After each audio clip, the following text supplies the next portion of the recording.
जय हिंद साथियों, स्वागत है आपका राम जी के चैनल पर एक कदम सफलता की ओर। तो दोस्तों, जैसा कि आपको पता है दोस्तों, हम जो उत्तर प्रदेश को कर रहे हैं दोस्तों, हम बिल्कुल बेसिक से उत्तर प्रदेश का इतिहास पढ़ते आ रहे हैं, जो कि उत्तर प्रदेश के सभी एग्जाम के लिए काफ़ी ज़्यादा महत्वपूर्ण साबित होगा। तो दोस्तों, आज जो हम करने वाले काफ़ी महत्वपूर्ण टॉपिक है, जो कि एग्जाम में इससे एक दो क्वेश्चन अवश्य बनेंगे। तो दोस्तों चलिए, समय को बर्बाद ना करते हुए अपनी क्लास को स्टार्ट करते हैं। सबसे पहले देखेंगे दोस्तों, हमारे देखिए उत्तर प्रदेश के कुशीनगर से। अगर दोस्तों आपने इससे पहले की 2-3 वीडियो नहीं देखी, उनको जरूर देखें, तब इस पार्ट को देखें। देखिए, उत्तर प्रदेश के कुशीनगर जिले से हमें क्या क्या मिला है। क्या उत्तर प्रदेश के कुशीनगर जिले से अशोक का 8वां शिलालेख मिला है। क्या अशोक का 8वां शिलालेख मिला है। इसमें क्या है दोस्तों, अशोक के जो धम्म यात्रा की चर्चा है 8वें शिलालेख में, जो कि दोस्तों राज्याभिषेक से 8वें वर्ष से प्रारंभ होती है। क्या अशोक के धम्म यात्रा की चर्चा है, और ये कब से प्रारंभ होती है। ये राज्याभिषेक के 8वें वर्ष से प्रारंभ होती है। नेक्स्ट दोस्तों, राज्याभिषेक के 10वें वर्ष गया और राज्याभिषेक के 20वें वर्ष लुम्बिनी की इसमें चर्चा है। क्लियर दोस्तों। क्या राज्याभिषेक के 10वें वर्ष कहाँ की मतलब यात्रा की, गया की, और राज्याभिषेक के 20वें वर्ष कहाँ की यात्रा की, लुम्बिनी की। किसने, अशोक ने। क्लियर दोस्तों। नेक्स्ट, कुशीनगर से हमें दोस्तों जो चीन के जो दोस्तों प्रसिद्ध चीन यात्री फान और हेयनसांग का विवरण हमें प्राप्त हुआ है। कहाँ से, कुशीनगर से। और कुशीनगर से दोस्तों हमें कनिष्क के सिक्के मिले दोस्तों, कनिष्क के सिक्के।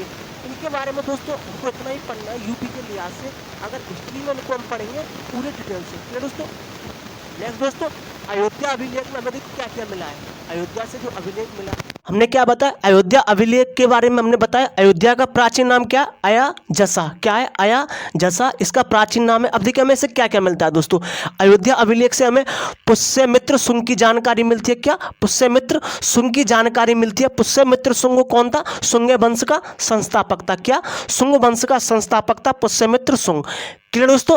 इसके समय में दोस्तों, पुष्यमित्र शुंग के समय में दोस्तों बौद्ध पुस्तक जातक ग्रंथ की रचना हुई थी। क्लियर, जातक ग्रंथ की रचना बौद्ध पुस्तक से हुई है पुष्यमित्र शुंग के समय। क्लियर दोस्तों। इसी के समय में दोस्तों पतंजलि ने महाभाष्य की रचना की थी, महाभाष्य की। क्लियर दोस्तों।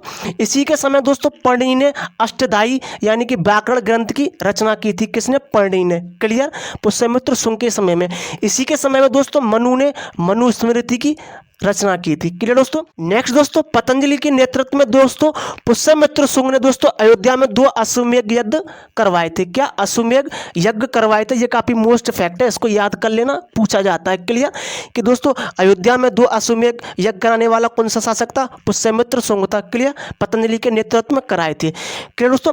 नेक्स्ट दोस्तों, पुष्यमित्र जो शुंग था दोस्तों, यानी कि जो शुंग वंश है दोस्तों, भारत का प्रथम ब्राह्मण वंश था। ये क्लियर, भारत का प्रथम ब्राह्मण वंश था, या फिर मगध पर शासन करने वाला पहला गैर क्षत्रिय वंश था। क्लियर, गैर क्षत्रिय वंश था। कौन सा, ये पुष्यमित्र शुंग। क्लियर दोस्तों, यानी शुंग वंश। क्लियर दोस्तों, भारत का प्रथम ब्राह्मण वंश था। अब इससे आगे चलते हैं दोस्तों। नेक्स्ट हमारा जो दोस्तों वंश आता है यूपी के लिहाज से, पुष्यभूति वंश, या इसे हम क्या बोलते हैं, वर्धन वंश बोलते हैं। इसके जो संस्थापक है दोस्तों वो कौन था, पुष्यभूति था। क्लियर, पुष्यभूति था इस वंश का संस्थापक। इस वंश का दोस्तों जो अगला शासक था वो कौन था, प्रभाकर वर्धन था। क्लियर दोस्तों, प्रभाकर वर्धन था। नेक्स्ट दोस्तों, इसकी राजधानी ना 2 है। देखिए, सर्वप्रथम इसकी राजधानी क्या थी, हरियाणा में थानेश्वर। क्या, हरियाणा का थानेश्वर था, वो इसकी प्रथम राजधानी थी। क्लियर, इसकी द्वितीय राजधानी क्या है दोस्तों, कन्नौज। कन्नौज का प्राचीन नाम क्या है, कान्यकुब्ज। जे आपको ध्यान रखना है, कन्नौज का प्राचीन नाम क्या था, कान्यकुब्ज। क्लियर दोस्तों, कन्नौज को महोदय श्री या फिर से महोदय नगर भी कहते हैं। क्लियर, कन्नौज का कन्नौज के बारे में जो आपको ध्यान रखना है, कन्नौज का प्राचीन नाम कान्यकुब्ज, इसको महोदय श्री या फिर महोदय नगर भी कहते हैं। क्लियर दोस्तों। अब देखिए, पुष्यभूति वंश जो था इसका संस्थापक कौन था, पुष्यभूति था। इसके बाद जो अगला शासक आता है वो कौन था, प्रभाकर वर्धन था। अब प्रभाकर वर्धन के 3 संतान थी, एक राज्यवर्धन, हर्षवर्धन और राजश्री। क्लियर दोस्तों, राजश्री लड़की थी। क्लियर, इसका विवाह जो हुआ था दोस्तों, कन्नौज के राजा थे गृह बर्मन।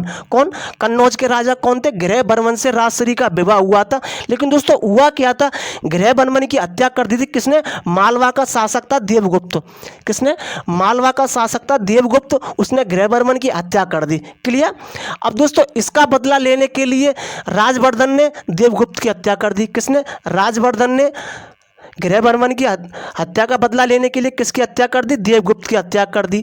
क्लियर दोस्तों। अब कौन बच गया? राजवर्धन। और राजवर्धन का हत्या फिर किसने कर दी? गौड़ बंगाल शासक शशांक ने। क्लियर, शशांक ने हत्या कर दी क्योंकि राजवर्धन ने किसको मारा था? मालवा शासक देवगुप्त को। क्लियर, फिर से रिपीट कर रहा हूँ, राजश्री का विवाह कन्नौज के शासक गृहबर्मन से हुआ। क्लियर, गृहबर्मन की हत्या किसने कर दी? मालवा के शासक देवगुप्त ने।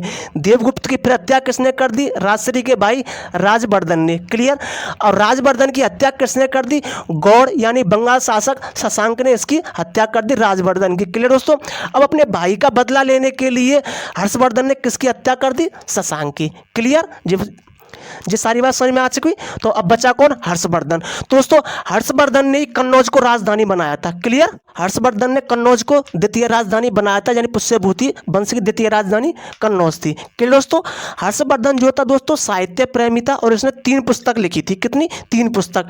एक रत्नावली, नागानंद और प्रिय दर्शिका, जो एग्जाम में पूछता है। क्लियर, इसकी 3 रचना कौन सी है? रत्नावली, नागानंद और प्रिय दर्शिका। क्लियर दोस्तों।